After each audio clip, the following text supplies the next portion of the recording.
Morálne zúčtovanie so Západom. Dochádza na Solženicinove slová. Z mrazivých gulágov sovietskeho Ruska zaznel mohutný hlas. Alexander Solženicin.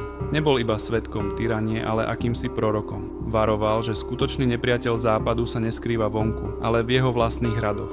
V knihe Súostrovie Gulag Solženicin odhalil krutosť sovietskeho režimu, no jeho skutočné posolstvo siahalo oveľa hlbšie. Vravel, že hranica medzi dobrom a zlom prechádza srdcom každého človeka. Podľa neho sa boj za spravodlivý svet nezačína v politike ani v revolúcii, ale v ľudskej duši.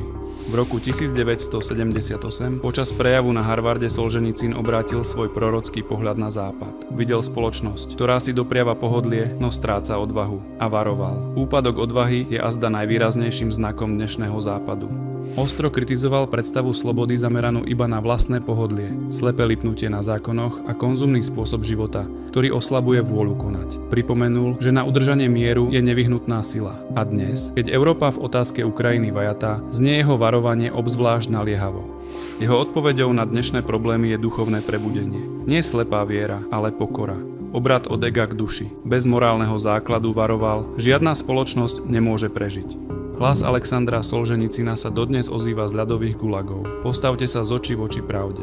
Nájdite odvahu, inak padnete.